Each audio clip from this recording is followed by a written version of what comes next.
see if technology is on my side today. Oh, I think we're up and running, at least on part of our social media. I apologize.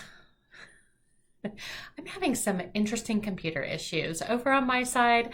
I thought we had fixed them all, and of course, today we're seeing them again. So, you know what? It is what it is at this point, isn't it?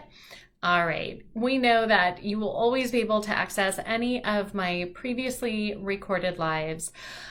Just head over to my website, jennyponzurek.com, click on resources, and you can see all of the information from all of our social media lives.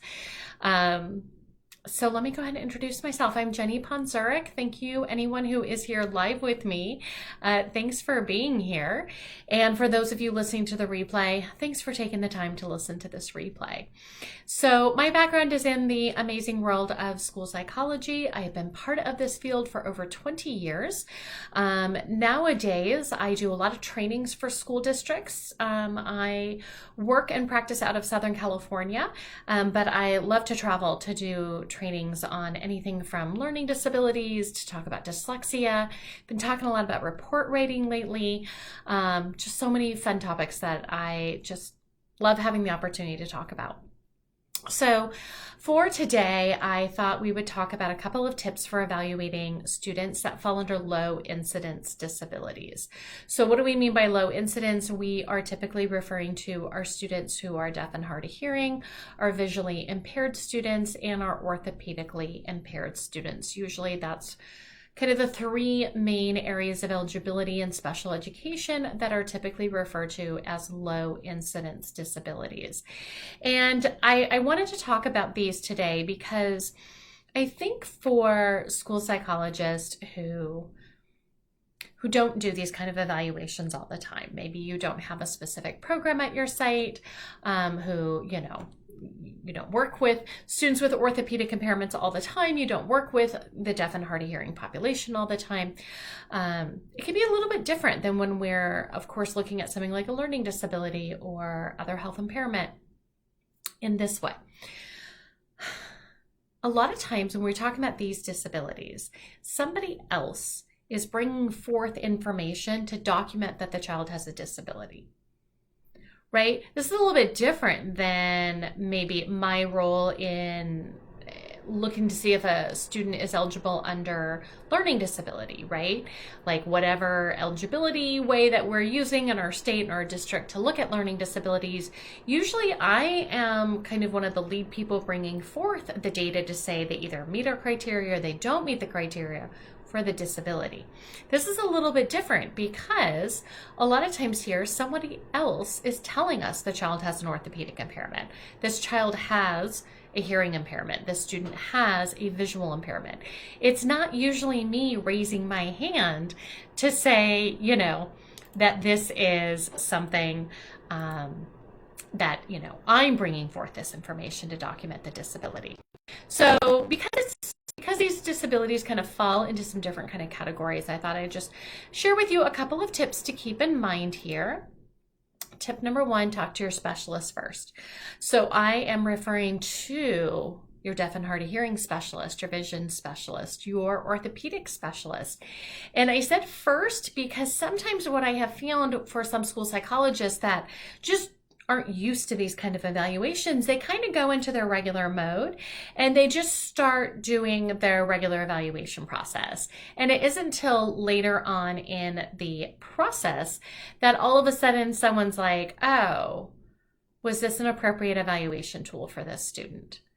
Oh, what do I know about who was part of the norming sample for this particular evaluation tool? Is it fair?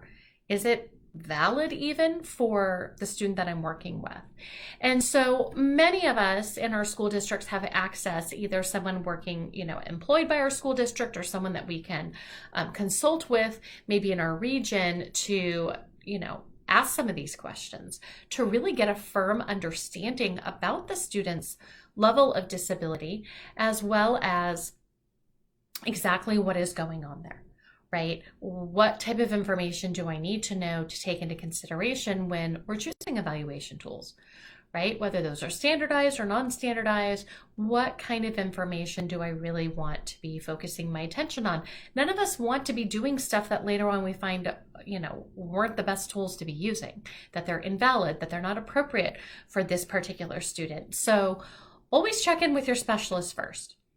Always check with your specialist first. That's tip number one. Tip number two is focus your attention on educational impact and require special ed. What do I mean by this? So when we talk about eligibility for special education, there's different parts to it, right? The has the disability, requires special education due to the educational impact, right? We need all three of them. And like I mentioned at the beginning, for a lot of these areas, somebody else is documenting that this student has this disability. And so we don't have to, in the same way that we do under learning disability, just using that as an example, I could also say intellectual disability. We're not always like in charge of collecting all that data. I mean, we're documenting in our reports, right? But someone else is really sharing that information with us. So when I think about our team's role in this evaluation, what we want to focus our attention on is what, if any, is the educational impact of this disability and whether or not these needs require special education, right?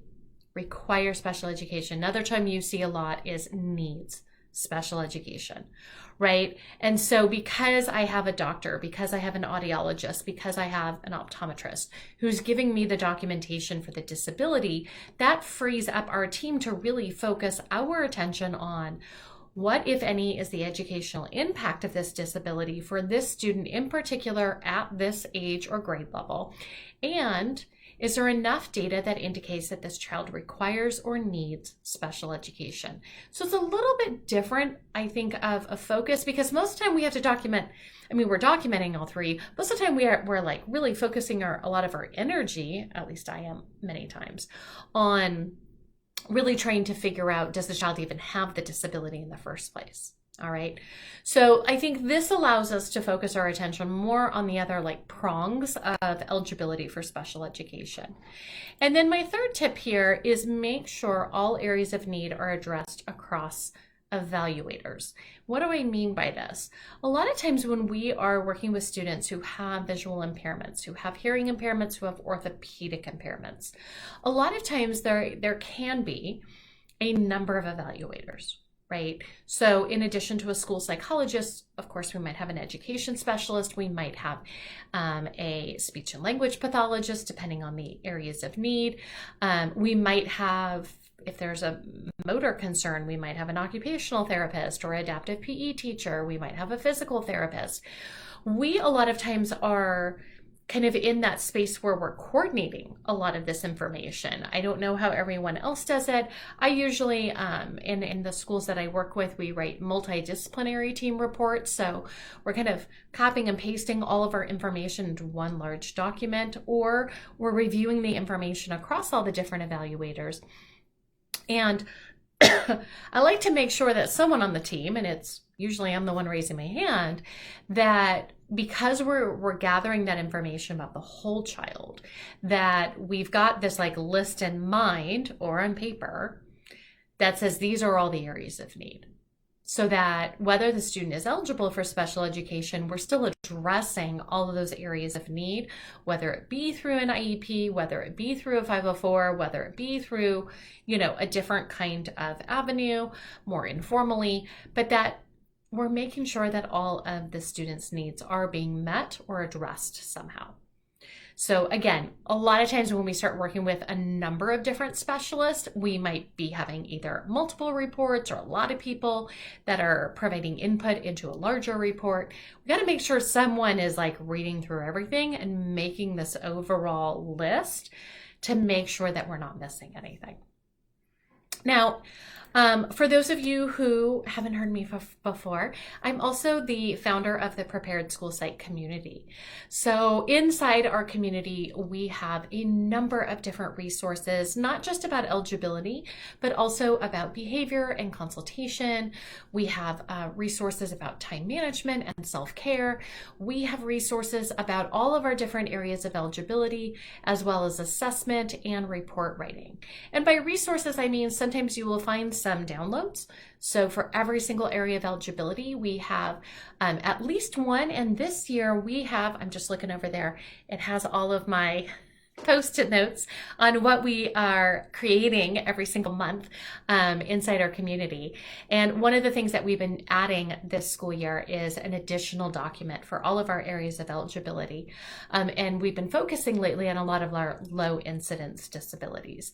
We actually brought back a recording that we had, a replay of a session that we had in our summer boot camp last summer, where we had both a school psychologist as well as an administrator kind of talk about the different roles, things to keep in mind when evaluating our students with low incidence disabilities. So we brought back that replay, and we also placed that and made that available for all of our participants, all of our members there. So that's something that we just added this month. But as I mentioned, we've got a couple of different documents for all of our areas of eligibility. And I think that can be really helpful because there's certain areas that, depending on your school site, your school district, there may be some that are much easier for you to kind of navigate through. And there's ones that sometimes we just don't have those different opportunities all the time. And so having some different resources and references for us to come back to can be helpful. So inside our community, we have kind of a combination of different resources. We have some documents and downloads. And then in addition, we have lots of different videos.